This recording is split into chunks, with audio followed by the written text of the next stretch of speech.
So the first question that I have that I would love to hear from all of you is about the title of this event. And the first word is disruption. When you think about disruption, that can mean lots of things. Some of you may have seen or been following, if you're thick in the running world, there's been some interesting things happening in the news related to inequity and some conversations about elitism in the sport of running from our friends at the BAA, from our friends at Tracksmith. And so my hope is to hear from each of you about what that word disruption means to you in relevance. What happened, Mike? Oh? Okay. But what the word disruption means to you and the relevance of being a woman in the sport of long distance running. I think I'm a disruptor. I think everyone on this panel is a disruptor, and I think everyone in front of me, you are all disruptors too. And that's because I think our movement is a movement, and I put that out there all the time. Every time you see a photo that Francis posts capturing our movement, that is a movement.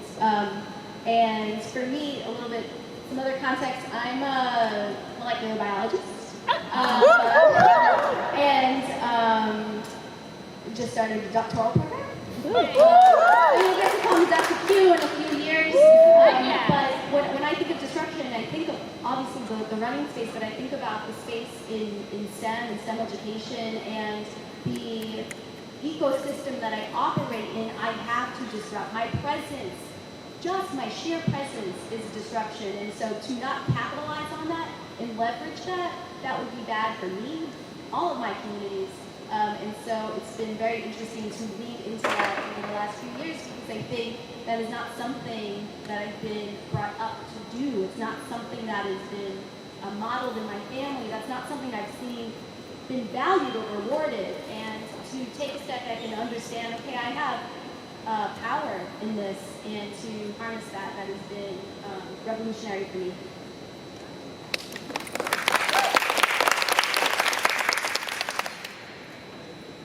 Oh man. I guess the first thing that comes to mind that's just like most present to me as like an example of disruption and what it needs to continue to be, or what I would love for it to continue to look like, is what happened at Mile 21 in Boston this year. Because I was living my best life. We were having a fantastic time. I appreciated everything that everyone out there was doing. And then hours later, when I'm still responding to celebratory text messages, to start seeing a flood of what happened after I had already passed, and to hear later in different articles interviewing Newton residents saying that it was too loud, it just like wasn't a proper way to celebrate the runners. Like, this is not golf. We're not going to be golf clapping at the Boston Marathon. Like, disruption means celebrating your joy in whatever way that means to you.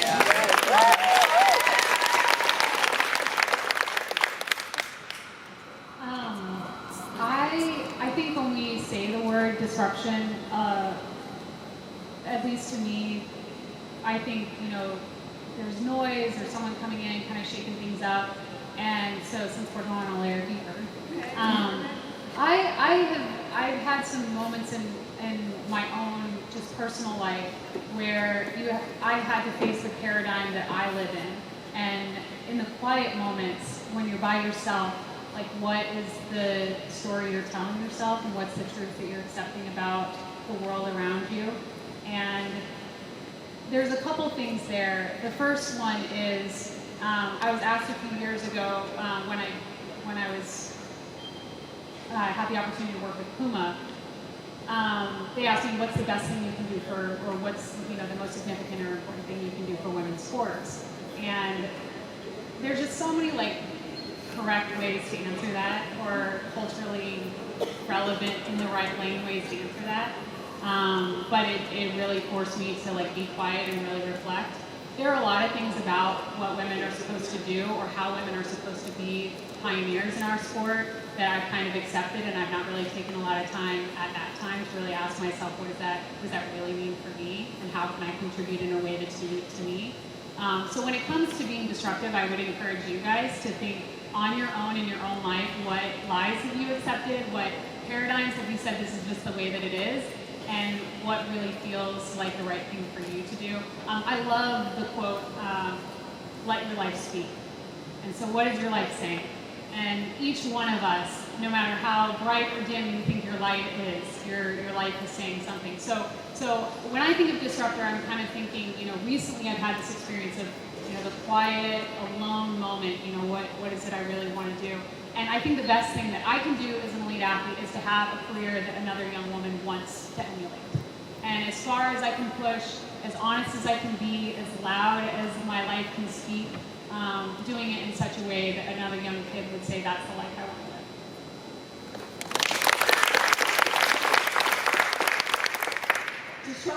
Disruption is a word has not been my favorite word for many, many years, because I was always called a disruptor. When I first ran that Boston Marathon, was attacked by Jock Semple for being a girl, wearing big numbers in his race, people thought I was trying to disrupt the Boston Marathon. I was only trying to run. The only people I had ever run with were men, and they were wonderful to me, and the guys in the race were wonderful to me. So this was out of the blue. And of course, my coach was so upset because he was the one who insisted I sign up for the race. And there was that moment where, what am I going to do after I was attacked by Jock? I felt, he's out of control, but he is an overworked race director. He's tired, the weather is terrible, he's trying to get on with the race. But I was also terribly frightened and embarrassed, and the press truck was all over me. And I decided that the thing I had to do was use this as the opportunity, as you said, that I had to finish the race because everybody expected me as a girl. So I had to.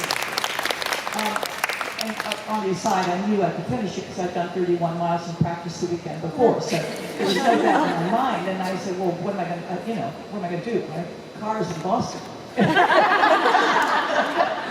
That's the funny part of it, but it was a terrible moment. It was a terrible moment.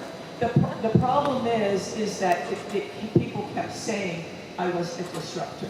And I had always thought of myself from then on, I had to become an activist. I wanted to be an activist. I wanted change. I wanted to give women the opportunity. I wanted to give them fearlessness. I wanted them to know they could do anything.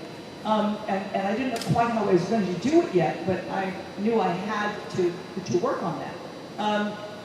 And I thought of myself as an effective activist. And I was willing to take the long-term look and get over my suspension from athletics, become a great athlete, not a great athlete, but a good one at that time, and to also work inside the system for change. And it was a very laborious process, but as you know, it's been extremely successful. We have come an enormous distance, okay? Now I'm talking 55 years, okay? So it's a long time, but we've come an enormous distance from every aspect, from race, poverty, gender. We have come a long way.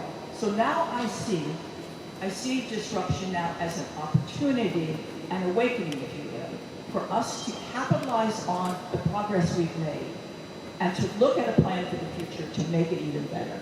And we can do that. I mean, the road is big enough for all of us, and we've got the brains to do it. We're smart, and we're compassionate. I think women are extremely compassionate, and I think we're going to do a very good job. So that's how I feel about disruption now. What your favorite part in this running industry is? And I'm going to start with Kathrine. Okay, because I'm going to be short on this, actually.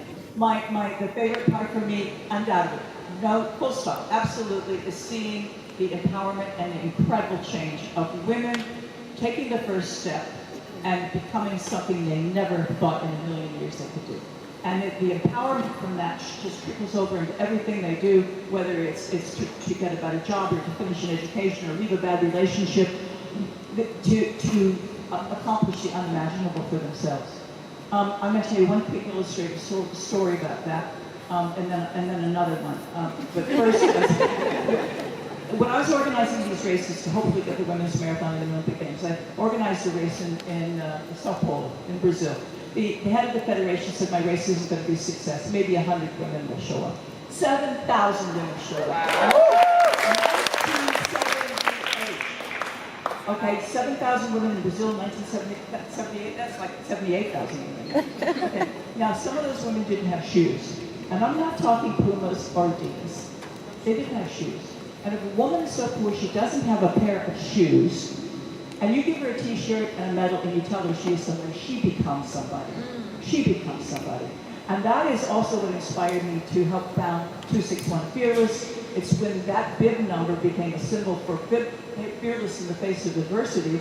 We knew if we could just take this feeling out to women around the world who for whatever reason, of restriction of poverty, of religious constriction, of social convention, couldn't even go out of the house alone, or domestic abuse, that we could show them a safe place, that they had a friend, that had a community, that they could run, they could put one foot in front of the other, and it changes women's lives. Now we're doing it all over the world, and I can't thank 261 Fearless, you guys, enough for everything you're doing in this area too. We're gonna do it. We're gonna make change. It's gonna be great.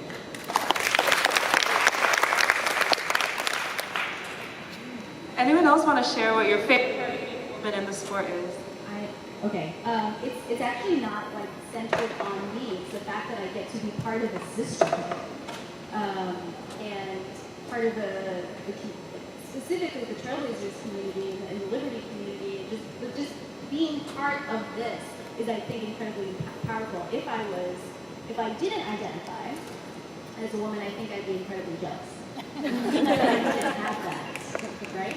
Think about, when we run, and we run self-care Sundays or something, or we're just running here and we see another woman look at us, like, there's an exchange, right? They see us together in a pack, laughing, singing songs, maybe even dancing at a red light, because that's what we do. And there's so much power in that. And I think I live for those moments, locking eyes with someone and being like, you join us. You could be me, this could be you. Or I see you. You see me, I see you. So so I'm glad I'm on this side. And that's loaded, right? Because when Liz and Aveo and Francis asked me to be a leader, they didn't say everyone's going to be watching you. They just needed someone to help with logistics, right? And then it's become something, and I think at least for me, it was a realization that happened organically, recognizing that me and the intersection of my identities are not necessarily typical in the spaces that I do occupy, whether that's running in science or education or academia or whatever. I don't think there's too much to add to that. I mean, it's funny, is that the quote, Audrey Lloyd, I have it written on a Post-it, and it's above my desk at home. And I look at it a lot because I think in a lot of the work that we do, whether it is implicit or not, we are addressing representation. We are addressing uplifting people's voices that are not typically commonly heard or uplifted. And I think for me, in terms of my role as a leader, it definitely comes, it's a primary thing that I now focus on. Running is secondary, honestly, I think, for Trailblazers. Community first, sisterhood first. Giving a thumbs up for Liz, so that's right.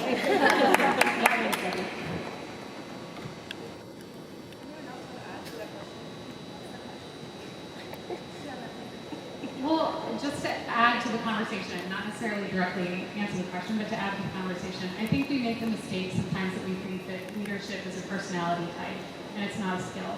And leadership is a skill, and the day you become a leader is the day that you look out into the world and you say, that's something that I care about. And if you take on that mantle and inside the four walls of your own home, you become a leader. And I think that's the real privilege of being a woman in sports. We just celebrated 50 years of Title IX, but we still have a long way to go. And part of the reason we have a long way to go is because Title IX has not just made women's sports better, it's made men's sports better. And it's made men's teams expand, not just in their size and in representation within men's sports, but it's expanded a lot of men's minds. And I sharing with the group what Title IX is. Oh yeah. Well, actually, I'm gonna you should share what Title IX is. Do you want to share it? Well, okay. Well, I just feel like you played a much larger role in it. But women's sports being represented at the NCAA level is Title IX. But Title IX is bigger than that. It's greater representation within the university system, not just in sports. Women's sports is what benefited the most from Title IX. And so we just celebrated 50 years of that.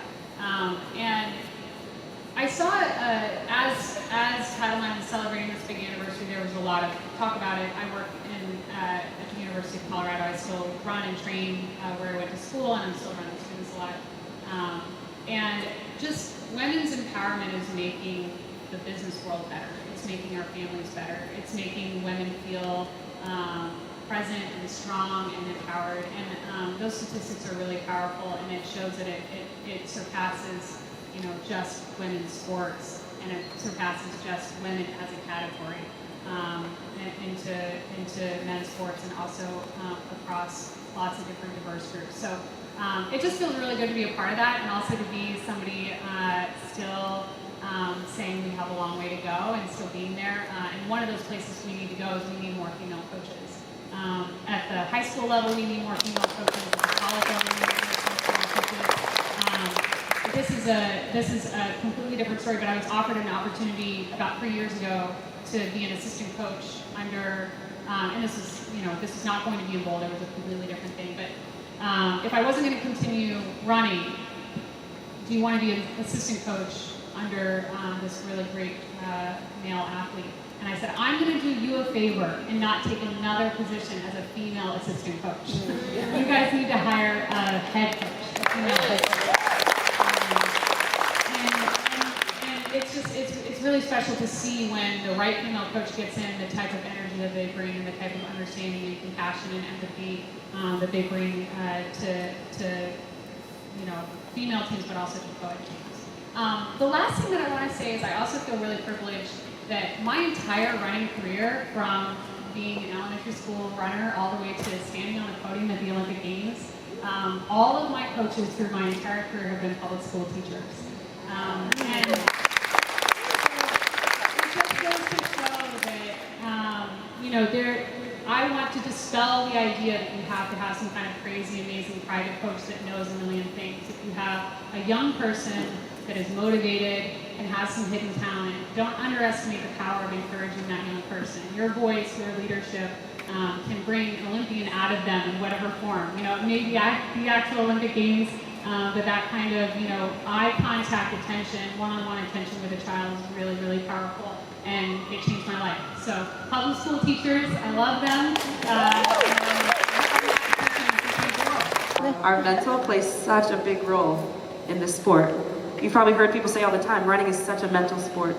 And I know that a few months ago, I had the privilege of leading a workshop. It was a sports psychology workshop for people who are training for the New York City Marathon. And I shared a survey asking people to share what were some of the most common mental barriers that interfere with race day in particular.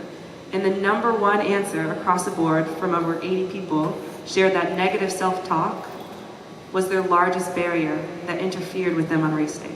More than getting cramps or being dehydrated, they talked really strongly about how having negative thoughts that cause them to feel small, that cause them to feel insecure, to cause them to doubt themselves, was an enormous barrier that kept them from being able to finish the race. And we know that negative self-talk loves women.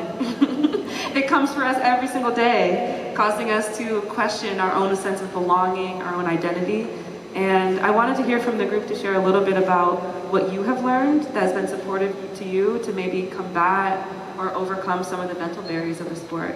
And I wanted to start with Erika, to give her space to talk about if there's any tools or mantras or techniques that she has learned for herself that maybe she could share with the group. And then if anyone else wants to chime in too. I would say the first thing is just kind of accepting that it's just something that happens and that there's nothing wrong with you when you get those negative self-thoughts, because they just happen to everybody and that's completely okay. Because I don't think that shoving them down necessarily makes them disappear. I just like to think of them more as waves. Like they will come and go, so you just kind of have to, take a deep breath and it'll go away at some point. But the thing with, I had this on Tuesday. So I did my last period's workout on Tuesday. I went to do my warm-up and I felt terrible, which is super normal. You feel terrible at the beginning of a lot of runs. And that's the thing, you're going from your body sleeping and being super stiff to now trying to do something a lot faster than that. It's not gonna feel great. You can do a great warm-up and hopefully that helps, but sometimes you're just not gonna feel great on that start line. And, coming out of the warm-up, feeling really stiff, feeling really slow, I start to tell myself Am I like starting to get sick? Is there something wrong with me? Am I suddenly not fit? And that's just not how fitness works. Your fitness that you built over the days, weeks, months, and years that you've been running is still there. And that is something I hold so very close, especially on race day and on workout day. That fitness is there. Even if your body does not feel good, you need to tell yourself that you are still capable of doing it. And the best advice I can give is just to start. That is the best way to get through those negative moments, because that's when the biggest thoughts come, is right before the start. When you're on that start line, you're getting nervous, they're counting down, and now you're starting to doubt yourself. Just start. And then once you start, get through mile 1, and then we'll see what happens. Because all of those fears are about what happens next. What if I can't finish? What if I slow down? You don't know what's going to happen, so just keep moving forward.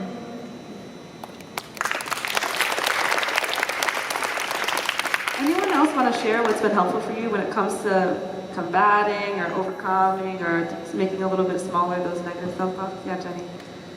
There's a pillar of Stoicism that says ultimately one is alone, and it's also in a lot of other traditions. And I want everyone to understand something that I've kind of come to learn through my career, that what that means is not that we're isolated. It means that we have self-determination. So what that means is that the story that you are writing about your race, about your run, about your day, about who you are in your head is a story that you get to write. And we all go down those paths where, it becomes negative. But the power of self-determination and the power of ultimately one is alone is that you get in your own mind to change that story. And it's something that I encourage our students at Colorado. You have to exercise that muscle just like we do every other muscle that we want to work well in our life. It's about practice. It's about identifying and capturing that thought and going in a different direction. And I totally agree with what Erika said, that you will not live a life absent of self-doubt. It will be a present part of your life experience unless you are delusional. And learning how to manage that self-doubt is the trick, is the task. The other thing that I want to share that I think is really powerful about running, especially running in groups, and maybe even in particular running in groups of just women, is that stress is not objectively on its own a bad thing. Stress that we can learn to overcome is good for us. And so one of the powerful things about joining a running group is you are joining a struggle. And when you join a struggle and you go through a journey with somebody and you overcome something that seemed out of reach, that is a really powerful experience. It makes us feel more courageous. It doesn't make us feel more courageous. It makes us more courageous. It makes us more powerful. It doesn't make us just feel that way. We are that way. I just can't speak enough to the power of accepting a challenge, having a friend by your side, and walking through that challenge towards the end goal together. The first thing that came to mind was the bra run. And the bra run, so for context, yes, the bra run, which everyone should come to next July. The bra run is what established Trailblazers before Trailblazers was a thing. We have one of our co-founders right there, Liz Rock.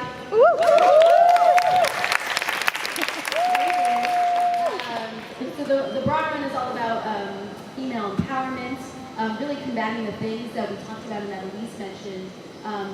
Feeling safe, being able to take your shirt off during a hot day and run in your sports bra, just as the men are able to take their shirt off and run for some relief. It's also about sisterhood. It's everything. So when I think about that question, what would it look like in a very utopian world, I think of that day. And if every day was bra run, logistically it'd be a headache, but it would be incredible. And for those of you who are there, I encourage you to find someone who wasn't there and tell them what you felt that day. It was hot, it was rainy, and over 350 of us took the streets. It's an unsanctioned run, it's not a race, and just look look on our Instagram and check it out. But that's what I would want. Making happiness. Unsanctioned, but then the police came and shut down the streets for Roxbury. Yeah, it was great. I want to hear from everybody.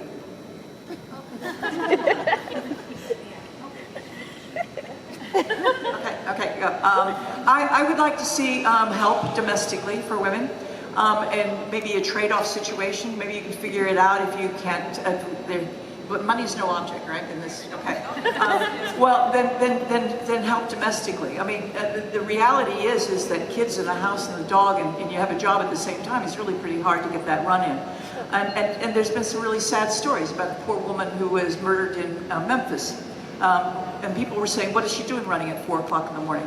Well, I'll tell you what she's doing at 4 o'clock in the morning. She's got 2 kids of her own at home. She's an elementary school teacher. She probably has to be teaching by 8 o'clock. She's got to do her run, get back, get the kids up, get them washed, dressed, and breakfast on a bus and get herself to work. I mean, that's why you run at 4 o'clock in the morning. So domestic help would be really great, okay? Also an understanding between partnerships, you know, so the guys are wonderful, but maybe they need to understand that we can trade off a little bit more here. And I see it all the time, actually, in marathon running.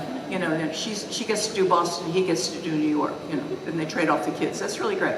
The other thing is I'd like to see corporations in jobs giving domestic help and childcare in the workplace. Yes. What's wrong with taking your kids to work? I think that's a great thing.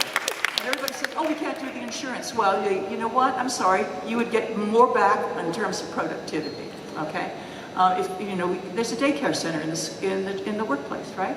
I would like to see more neighborhood running groups for women, so that you can easily find a group to run with if it's in the dark or the cold or a rainy night or whatever. It's easily done. And one thing I'd like you all to do before we break up tonight is to turn to the person on your right and then on your left. Give them your name and your neighborhood, and I bet you'll find a running group right here. Lots of running groups right here, okay? So those are the things I would do. Okay.